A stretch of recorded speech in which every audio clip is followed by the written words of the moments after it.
The Indian government rejected a $1 billion investment proposal of Chinese electric car maker BYD to set up an electric vehicle manufacturing plant in India along with its Hyderabad-based partner Megha Engineering and Infrastructure Limited. India's refusal has a security angle. China urged India to fix ties after BYD's failed Air Factory bid. Both countries should adhere to strategic judgment that they pose no threat to each other, pontificated top Beijing diplomat Wang Yi on BRICS sidelines. In its revised policy towards India, Beijing seems to vacillate between carrot dangling and sword rattling.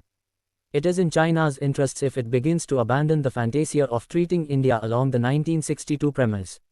It will have to realize sooner than later that much of its India policy is unrealistic and counterproductive. National Security Advisor Ajit Doval represented India in the July 24 meeting of the Friends of BRICS in South Africa. Reflecting on the situation along the line of actual control in the western sector of the India-China boundary since 2020, Ajit Doval told his Chinese counterpart that the strategic trust had eroded, and so had the public and political basis of the bilateral relationship.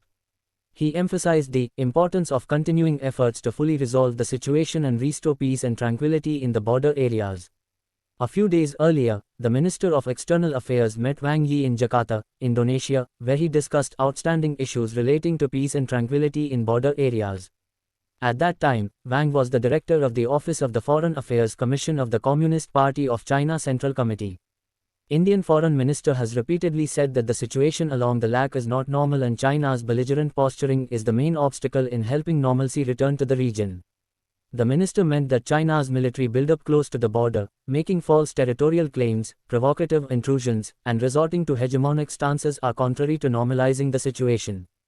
In his talks with the NSA, Wang stressed that China would never seek hegemony.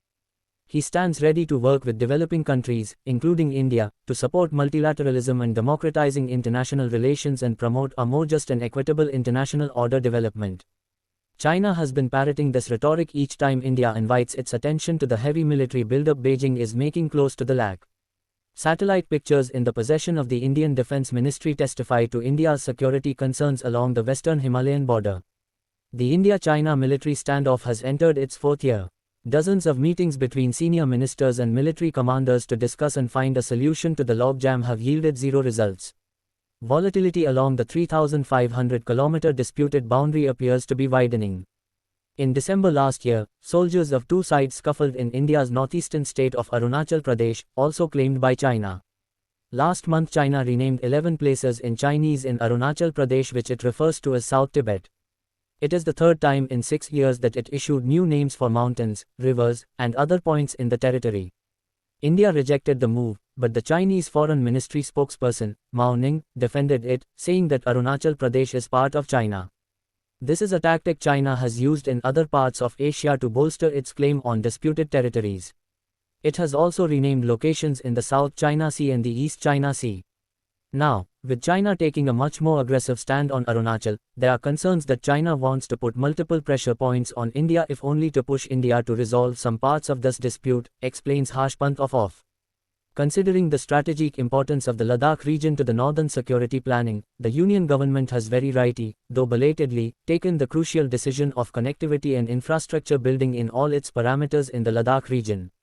China's CPEC plan has immensely motivated Indian planners to maximize and modernize connectivity to the LAC in the Western Himalayas. The Defence Ministry of India is taking the necessary steps to upgrade the delivery capability of Indian forces in the inhospitable region to its maximum. China may have an edge over India in producing highly sophisticated war machines, but India's experience in fighting on the Himalayan heights is many times better than that of China. The vision, decision, and willpower demonstrated by Nitin Jairam Gadkari, the current Union Minister for Road Transport and Highways, is notable in this entire narrative. He resolved the myth of inaccessibility to the mountainous region of Ladakh right up to Karakoram. India has made a two-pronged mission of tearing apart the myth of inaccessibility to the Himalayan region on its side. The strategic Atal Tunnel on the Manali-Leh link, along with upgrading the entire Manali-Leh road, is a completed mission. The second mission is Jammu-Srinagar-Zojila-Kargil and Leh connectivity. Jammu-Srinagar's 4-lane highway is almost complete. Expansion and 4-laning of Srinagar-Leh road is under construction.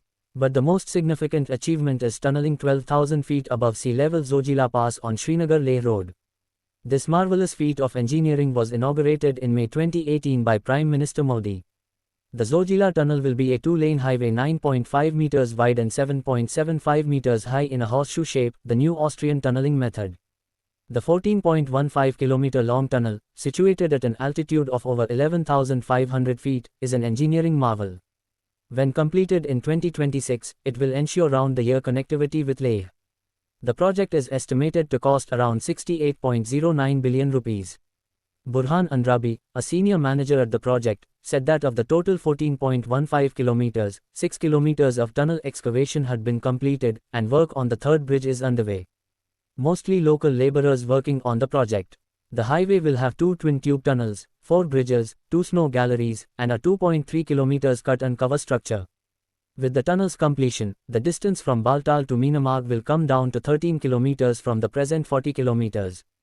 Ensuring round-the-year connectivity to the Ladakh region and the LAC means greatly strengthening the defense prospect of the border with China and Pakistan along the Himalayas. The tunnel has also been constructed, considering a day may come when the railway will be extended from Srinagar to Leh. The plan to expand the railway from Baramulla to Uri is already under consideration. Along with these gigantic infrastructure projects, the Union Minister of Roads and Highways recently announced the 73-kilometer stretch from Khannabal to Chandamwari to be constructed at the cost of 1,800 crore rupees. The project will also include a 10.8 kilometers long tunnel to be constructed along Sheshnag to Panchtarani stretch. The project will reduce the distance from Srinagar to the Amarnath Cave Shrine from 3 days to 8 to 9 hours. The ambitious network connecting the Himalayan region to the rest of the country through motorable roads, highways, tunnels, bridges, bypasses, etc., is not to be viewed only from strategic and security parameters. It also has other important dimensions, like enhancement of trade, tourism, pilgrimage tourism, untapped natural and water resources, etc. The Khannabal-Panchtarani link would provide ideal features for new townships, including what the Kashmiri Pandits had visualized about their homeland in the Marg Darshan Resolution of 1990. This enormous infrastructural development brings Kashmir closer to the Indian mainstream and promises enormous prosperity for the entire state. When these infrastructural marvels are completed, Kashmir will have the distinction of becoming home to some of the world's highest railway bridges, airports, tunnels, and pilgrimage spots.